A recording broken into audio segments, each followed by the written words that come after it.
Gaan uit my volk. Deel D, die nuwe verbond gekoop deur die bloed van Jesus Christus. My naam is Deidre Pieterse van Ignited in Christ in Suid-Afrika. Ons nooi u ook uit om 'n lid te word van ons YouTube kanaal. Deur op daai knoppie te klik wat sê join, en dan kan u as lid geregtig word op sekere eksklusiewe voordele wat net aan lede van Ignited in Christ se YouTube kanaal vrygestel word. Daar bly dus 'n Sabbatsrus oor vir die volk van God, want wie in sy rus ingegaan het, rus ook self van sy werke, soos God van syne. Die inhoud van hierdie deel D bestaan uit 4 hoofstukke. Die eerste een gaan oor die volheid van Jesus Christus se werk vir ons aan die kruis. Hoofstuk 2, die inhoud en betekenis van die nuwe verbond. Hoofstuk 3, die dispensasie van die Heilige Gees.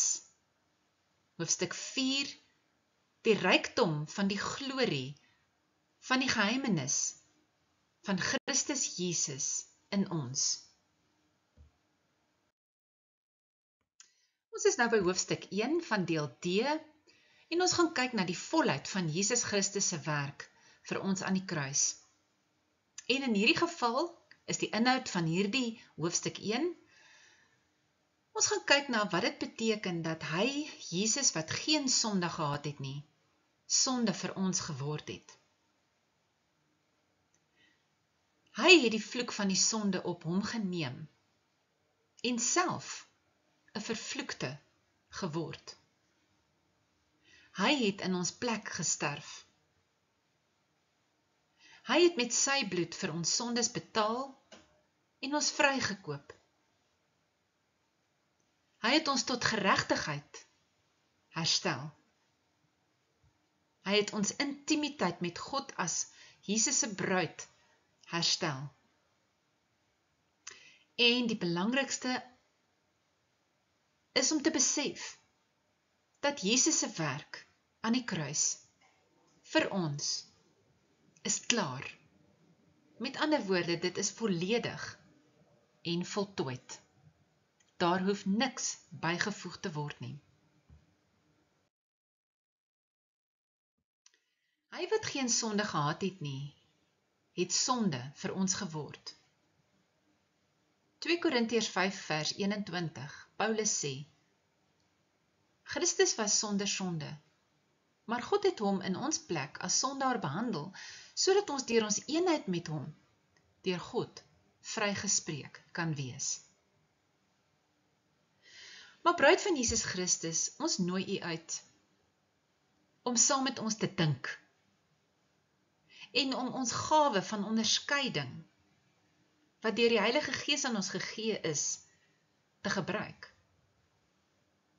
Het jy al ooit gedink hoe dit dan gekom het, dat Jesus die Seun van God wat sonder sonde was,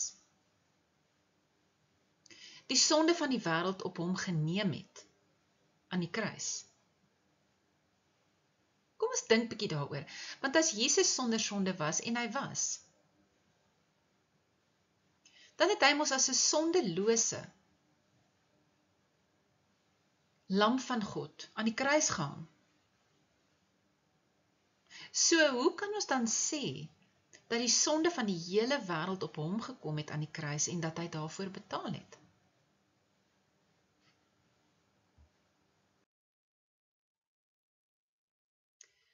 In Lukas 2 vers 21 lees ons dat Jesus as Joodse seentjie op die 8ste dag, soos alle Joodse seentjies, besny is. Hy het dus die teken van die verbond, die ou verbond. Maar dit is eintlik die verbond met Satan vanaf die sondeval in sy vlees op hom geneem het.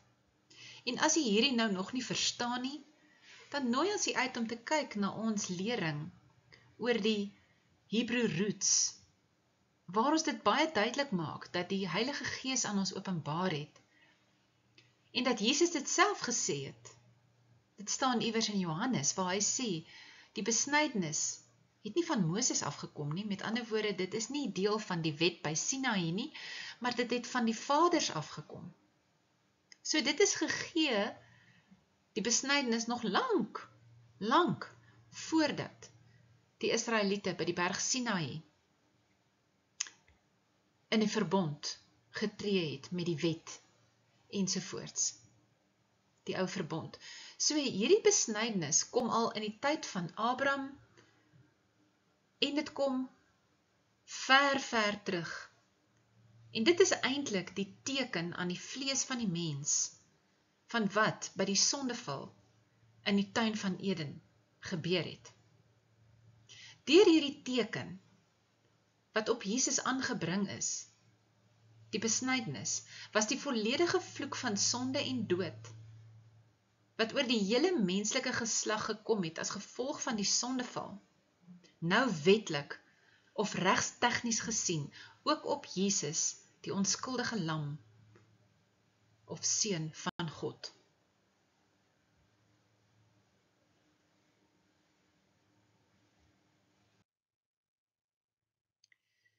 Die besnydenis het dit vir Jesus moontlik gemaak om die hele gevalle menslike ras te verteenwoordig toe hy aan die kruis gesterf het. Belangrik, die besnydenis is wel inderdaad die teken van die ou verbond, maar die ou verbond, het reeds by die sondeval begin.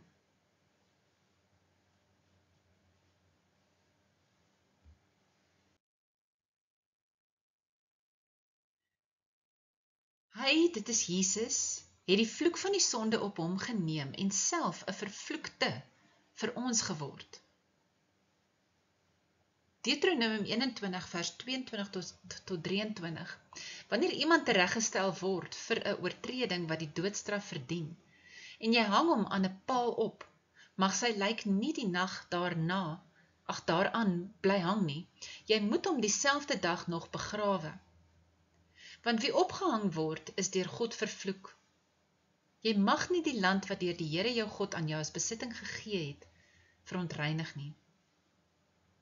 Nou moet ons onthou dat daar dualisme in die Ou Testament was. Die Israeliete was beide in 'n verbond met Satan en met Jesus Christus. En ons God Jesus Christus is nie 'n God wat vervloek nie. Hy is 'n God van liefde. Hy vloek nie en vervloek nie. Maar dit is die sonde wat die vloek bring. En die oorsprong van die sonde lê by Satan. So ons kan duidelik sien dat sonde bring vloek en vloek bring dood.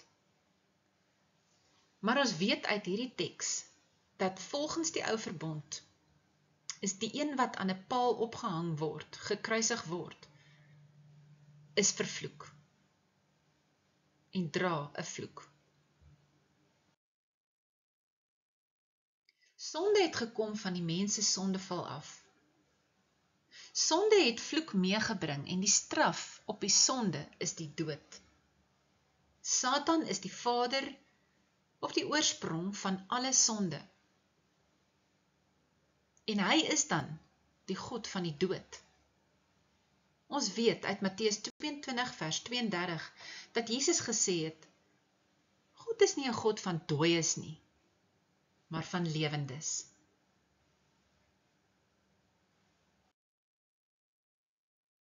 Satan het reg op die siele en gees van die mens gekry as gevolg van hulle sonde en die ewige dood was hulle erfenis.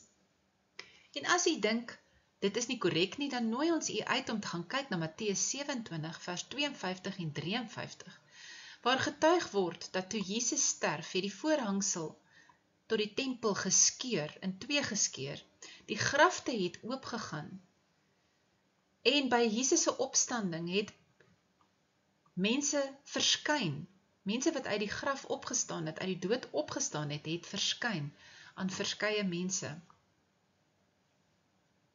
Wat sê dit vir ons? As gevolg van die sondeval en onder die ou verbond, kon hulle nog nie opstaan nie. Die opstanding het begin. Jesus was die eerste wat opgestaan het uit die dood en het die opstanding moontlik gemaak vir die wat glo. So die wat onder die ou verbond werklik in die ware God geglo het, maar nie deur hulle eie werke gered kon word nie, die ou verbond kon nie red nie, moes wag, letterlik in die doderyk, totdat Jesus gesterf het en opgestaan het, en toe kon die grafte oopgaan, en die wat geglo het in die ware God kon opstaan, saam met Jesus, en die ewige lewe beerwe. Jesus het 'n vloek geword deur aan 'n kruishout te sterf, sodat die vloek van sonde en dood van die hele menslike ras op hom sou kom.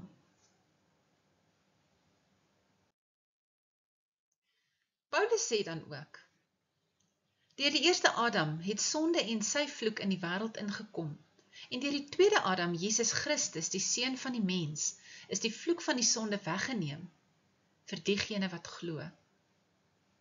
1 Korintiërs 15 vers 21 en 22. Aangesien die dood deur 'n mens gekom het, sê Paulus, het die opstanding van die dooies ook deur 'n mens gekom. Net, dit is nou die mens, Jesus Christus, wat ook God was, toe hy op aarde geleef het. Net soos almal deur hulle verbondenheid met Adam sterf, so sal almal in Christus Jesus lewend gemaak word.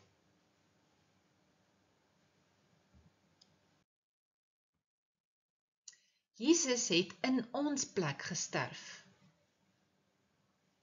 omdat ons die sonde geërf het van ons voorgeslagte, as gevolg van die sondeval, en ons in sonde ontvang en gebore is, verdien ons, rus die vloek van die sonde op ons, en verdien ons die dood.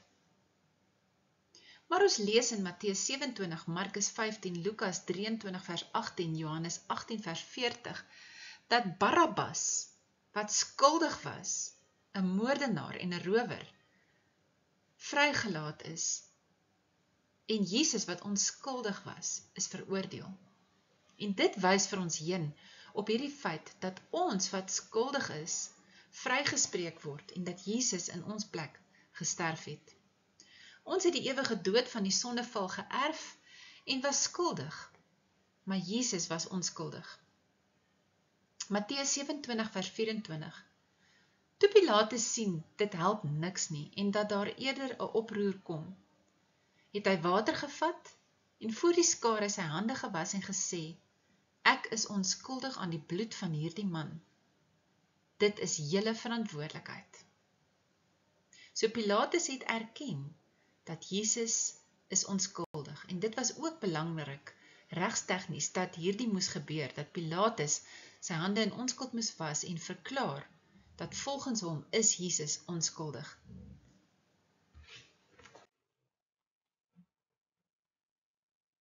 Pilatus kon geen skuld in hom vind nie. Barabbas, 'n moordenaar en 'n rower, is vrygelaat, en Jesus is gekruisig. Dit is simbolies van die feit dat Jesus die skuldlose gesterf het, sodat ons wat skuldig is, vrygelaat kan word. Satan, die god van die dood, wil bloedoffers hê. En ons verwys weer na die dualisme in die Ou Testament. Ons het dus nog altyd verkeerd verstaan as ons gedink het dat Jesus aan sy Vader geoffer is. En dit is ook 'n baie groot rede hoekom baie mense sukkel om die evangelie te aanvaar, want hulle sien God die Vader as hierdie wrede God wat wil hê dat sy seun geoffer moet word aan hom. Dit is eenvoudig nie korrek nie. Jesus is nie aan sy Vader geoffer nie.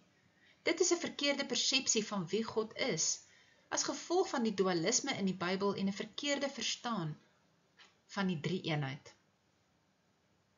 Jesus se bloed en vlees is aan Satan geoffer. Jesus het in ons plek gesterf. Die bloedoffer van Jesus aan die kruis het Satan se reg bevredig om die ewige dood oor ons te bring, die straf vanweë ons sonde. Onthou, dat Satan die aanklaer was en nog steeds is van mense voor God se troon en dat hy hulle as gevolg van hulle sonde aankla en die straf van die sonde, die dood, oor hulle wil bring.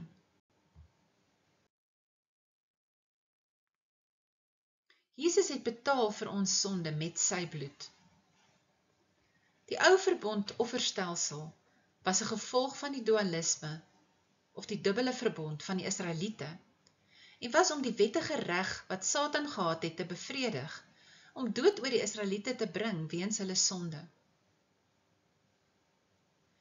Die diere het in hulle plek gesterf, letterlik, en die bloed wat op die altaar gesprinkel is, was om die toorn en bloedlus van Satan, die straf op die sonde te bevredig. Ons Skepper God, Jesus Christus, die woord van God, het geen behae in bloedoffers nie. En hier is die bewys daarvan, 1 Samuel 15 vers 22. Daarop sê Samuel, het die Here behae in brandoffers en slagoffers, soos in gehoorsaamheid aan die stem van die Here? Kyk, om gehoorsaam te wees is beter as slagoffer, om te luister beter as die vet van ramme. Dawid, die man na God se hart, sê in Psalm 40 vers 7, dit is nie diereoffers of graanoffers wat u wil hê nie, nie brandoffers of sondeoffers wat u vra nie, u wil gehoorsaamheid hê.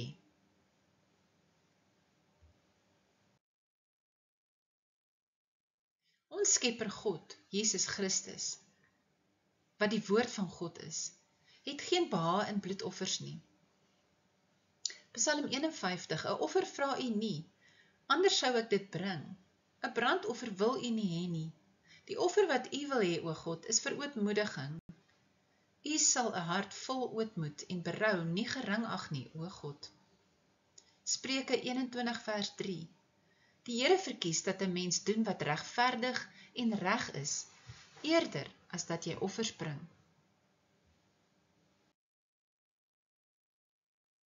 Ons Skepper God, Jesus Christus, het geen behae in bloedoffers nie. Dit word ook ondersteun deur wat Jesus self sê aan die Fariseërs in Matteus 9 vers 13. Hy sê, gaan leer wat dit beteken. Ek verwag barmhartigheid en nie offers nie. Daar hoor u dit nou spreekwoordelik, en sonder dat ek wil dit nou nie godslasterlik bedoel nie, maar spreekwoordelik uit die perd se bek. Daar sê Jesus self, ek verwag barmhartigheid en nie offers nie. In Matteus 12 vers 7 sê Jesus weer vir die Fariseërs, dat hy nie behae skep in offers nie. Nou Jesus het met sy bloed betaal vir ons sonde. Ons Skepper God het geen behae in bloedoffers nie. In Hebreërs getuig Paulus ook soos volg oor Jesus aan die Jode. Daarom sê Christus met sy koms in die wêreld, dit is nie diereoffer en graanoffers wat u wou hê nie, maar die liggaam wat u my gegee het. Brandoffers en sondeoffers het u nie behaag nie. Hy sê dit van sy Vader terwyl hy op aarde is.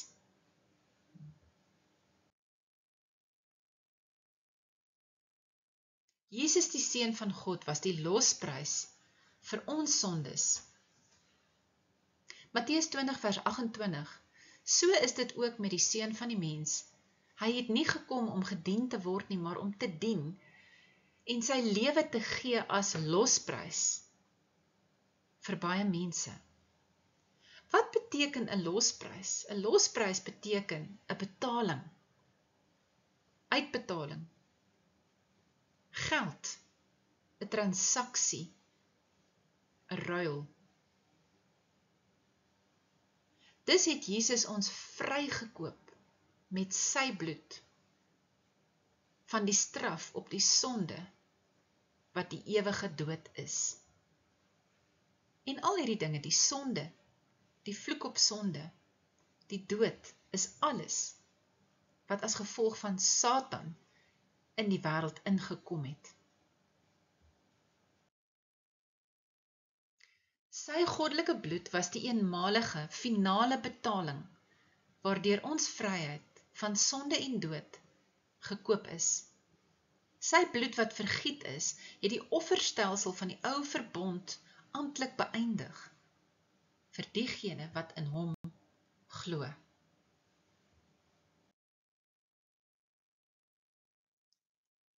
Paulus sê in Hebreërs 10, verder, elke priester staan dag vir dag sy diens en verrig, en bring elke keer weer dieselfde offers, wat tog nooit die sondes kan wegneem nie. Maar Jesus Christus het een offer vir sondes gebring. Deur die een offer het hy die, wat vir God afgesonder word, vir altyd volkome van sonde vrygemaak. Waar die sondes vergewe is geen offer daarvoor meer nodig nie.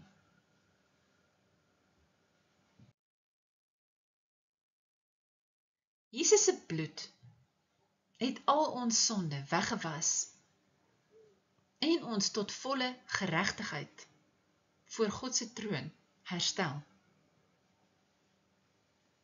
Jesus het gesê dat sy bloed gestort sou word om 'n nuwe verbond te bring, wat bestaan uit die vergewing van sondes.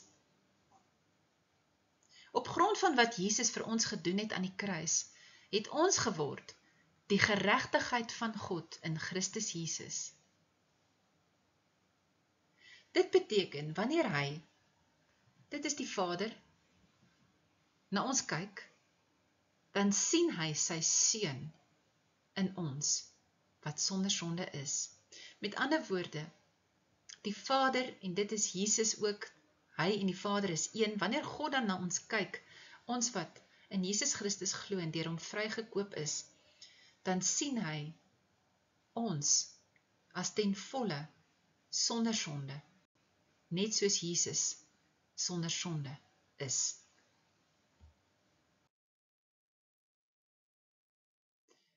Kom ons kyk na die eerste wonderwerk wat Jesus gedoen het, water in wyn. Johannes 2 vers 6. Daar het 6 klipkanne gestaan vir water, wat die Jode by hulle reiniging gebruik het. Sien u weer eens, water geassosieer in die ou verbond met reiniging. Elkeen het tussen 90 en 100 liter gehou. Jesus sê toe vir die kelners, maak die kanne vol water. Hulle het dit toe, tot bo toe, volgemaak. Toe sê hy vir hulle, skep nou daarvan uit en gaan gee dit vir die seremoniemeester. En hulle het dit gedoen. Toe die seremoniemeester die water proe wat wyn geword het, roep hy die bruidegom en sê vir hom, 'n mens sit gewoonlik eers die goeie wyn voor, en as die mense goed gedrink het, die van swakker gehalte. Maar jy het die goeie wyn tot nou toe teruggehou. Hierdie eerste wonderteken het Jesus in Kana in Galilea gedoen. Hy het daardeur sy mag laat blyk en sy disippels het tot geloof in hom gekom. Wat is die betekenis, die diepere betekenis van hierdie eerste wonderwerk van Jesus? Hoekom was dit belangrik dat hy tydens sy eerste wonderwerk juis water in wyn moes verander? Was Jesus bloot 'n liefhebber van wyn en wou hê dat die mense meer moes drink?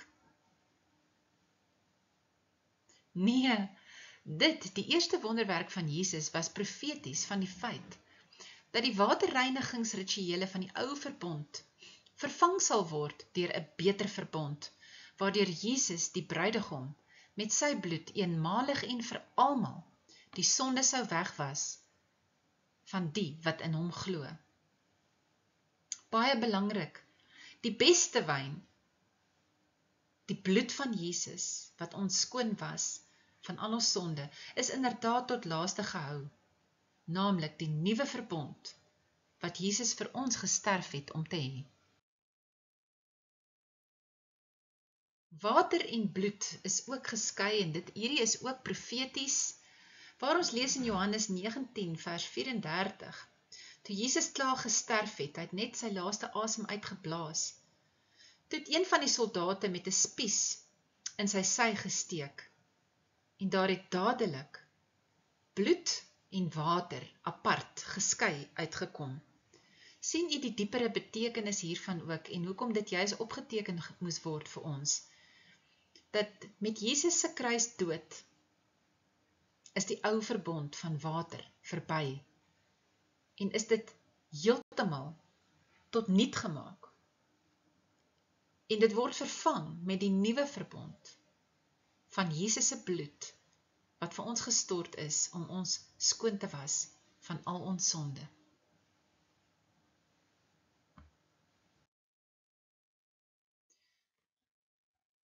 Ons intimiteit met God is herstel deur wat Jesus vir ons gedoen het aan die kruis. Matteus 27 vers 51, op daardie oomblik het die voorhangsel van die tempel van bo tot onder middeldeur geskeur. Die aarde het geskud en die rotse het uitmekaar gebars.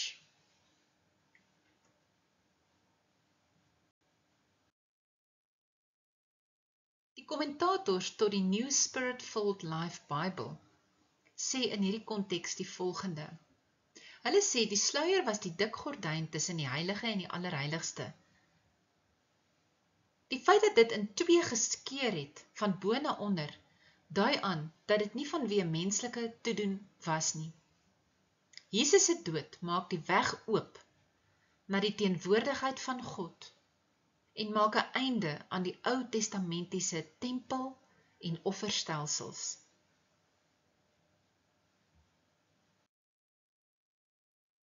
Dan baie belangrik. Wat Jesus vir ons aan die kruis gedoen het, is volledig afgehandel en voltooid. Dit is klaar. Niks hoef daarby weer bygevoeg te word nie. Johannes 19 vers 30, nadat Jesus die suurwyn gekry het, het hy gesê, dit is volbring. Volbring beteken afgehandel. Dit is gedoen. Ek het gedoen wat ek moes kom doen het, en dit is klaar. Toe het hy sy kop vooroor laat sak en die laaste asem uitgeblaas. Dus niks hoef by Jesus se volledige werk aan die kruis gevoeg te word nie. Wat hy gedoen het, hoef nie ritualisties herhaal te word om die voordeel daarvan te verdien of dit voortdurend te bly ontvang nie. Ons moet nie deur werke van die vlees probeer om enige iets by die volledige werk van Jesus aan die kruis te voeg nie.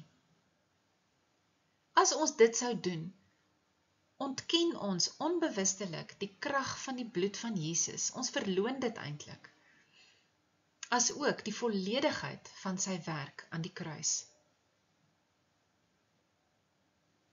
Galasiërs 2 vers 21. Paulus sê, ek verwerp nie die genade van God nie. As 'n mens vrygespreek kon word op grond daarvan, dat hy die wet onderhou,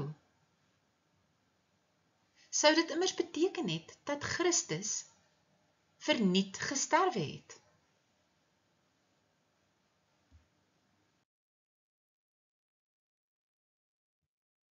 Indien ons byvoorbeeld sou glo, dat rituele, of dan nou sakramente, nodig is, ten einde ons saligheid te verseker of te verdien.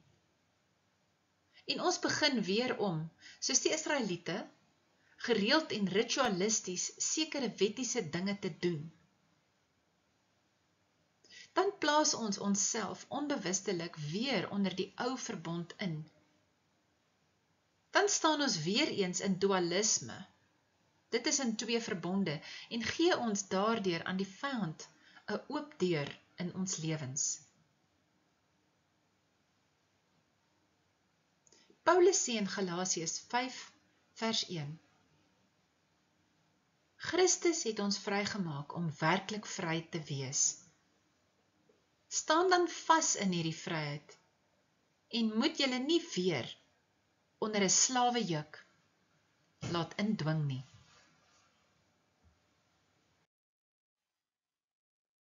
U het nou gekom by die einde van deel D, hoofstuk 1. Liewe bruid van Jesus, u kan nou voortgaan na deel D, hoofstuk 2, wat sal gaan oor die inhoud en betekenis van die nuwe verbond. Ons gee alle eer en glorie aan Jesus Christus, ons opgestane koning, vir hierdie lering. Dankie Jesus. As u vir ons 'n liefdesoffer sou wou gee, kan u net klik op die skakel na ons webblad in die beskrywingsboks hieronder en dan weer eens klik u bloot op donasies wanneer u op ons webblad kom. Baie dankie vir u ondersteuning en gebede vir ons. Wees ook 'n kryger vir die waarheid van Jesus Christus, deur hierdie skakel na hierdie lering aan te stuur vir soveel as moontlik gelowiges in Jesus Christus wat u ken. Baie dankie en agape liefde, Deidre Pieterse, Ignited in Christ, Suid-Afrika.